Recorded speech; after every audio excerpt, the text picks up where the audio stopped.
kelas E2. Di sini ada video saya ya teman-teman. Oke, ibu putar ya. Kita lihat bersama teman-teman.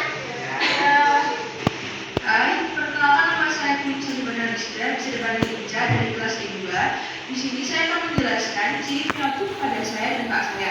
Yang pertama yaitu saya mempunyai ujung daun telinga bebas dan kak saya juga mempunyai daun telinga bebas. Ibu jari saya lurus dan ibu jari kak saya juga lurus. Warna mata saya non-biru dan warna mata kak saya juga non-biru. Rambut saya lurus dan rambut kak saya juga lurus. Dan saya juga mempunyai rambut pada ruas tengah jari dan kak saya juga mempunyainya. Golongan darah saya O, sementara golongan darah kakak saya B. Dan saya juga mempunyai angka cakram genetika yaitu 124, sementara kakak saya 120. Terima kasih. Oke. Ada yang mau ditambahkan, Mbak Ica? Dari keenam ciri fenotip tersebut yang berbeda yaitu Golongan darah kakak saya dan saya.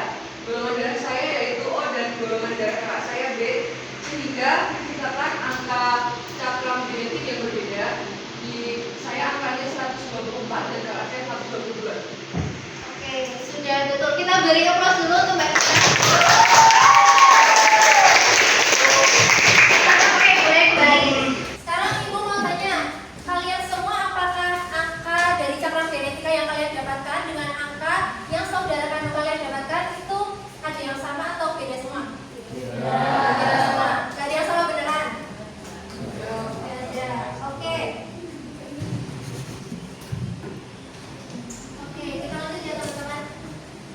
Apakah sudah ada yang tahu penyebab dari kenapa angka dari cakram genetika yang kalian dapatkan itu beda-beda?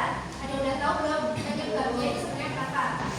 Tadi kan baru sebatas kita tahu keanekaragaman hayati tingkat gen itu punya perbedaan susunan genetik aja dalam satu spesies kan tadi. Nah, jadi sebenarnya kalau konteksnya dalam manusia itu seperti ini, seperti yang kita tahu ya, bahwa kita dengan saudara kandung kita itu memiliki orang tua yang sama.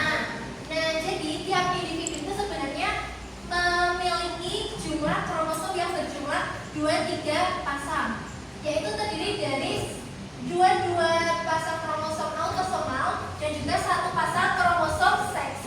Nah, kalau yang perempuan itu kromosom seksnya itu apa itu? XX. Nah, kalau yang laki-laki XY. Nah, pada wanita dewasa itu tiap bulan itu akan menghasilkan yang namanya sel telur. Nah, sel telur ini itu akan membawa setengah kromosom dari si individu awalnya. Setengahnya dari 22A berapa? 11 AA. Setengahnya dari XX.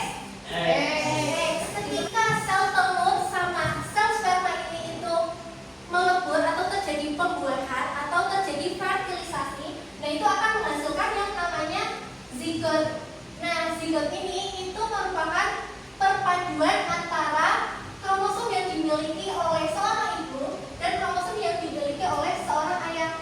Nah, makanya di zigot ini sudah dikatakan memiliki kromosom yang utuh, di mana jumlahnya udah sama kayak yang awal tadi. Kalau misal perempuan jadi 22 AA plus XX kalau yang perempuan, kalau yang laki-laki 22A plus XY gitu. Sampai sini bisa dipahami? Nah, oke, kita lanjut. Jadi kita itu kan berasal dari satu zigot nih, kayak yang di slide sebelumnya tadi, berasal dari satu zigot. Nah, di dalam zigot itu mengandung kromosom seperti yang sudah dijelaskan tadi. Di dalam kromosom itu terdapat yang namanya gen. Nah, gen-gen yang dimiliki oleh satu zigot ini itu berbeda dengan zigot lain. Contohnya zigot dari saudara kandung kalian itu, entah itu kakak kalian atau itu adik kalian. Nah, jadi masing-masing zigot ini itu akan membawa gen-gen yang susunannya itu berbeda-beda.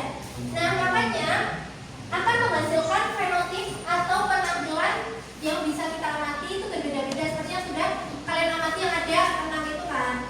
Nah, contohnya apa aja? Kayak misal warna bola mata kalian, terus bentuk rambut kalian, terus cuping yang warna sama bebas, kemudian ada ibu jari yang lurus sama besok, sama ada tidaknya rambut di ruas tengah jari kalian. Kayak gitu. Nah,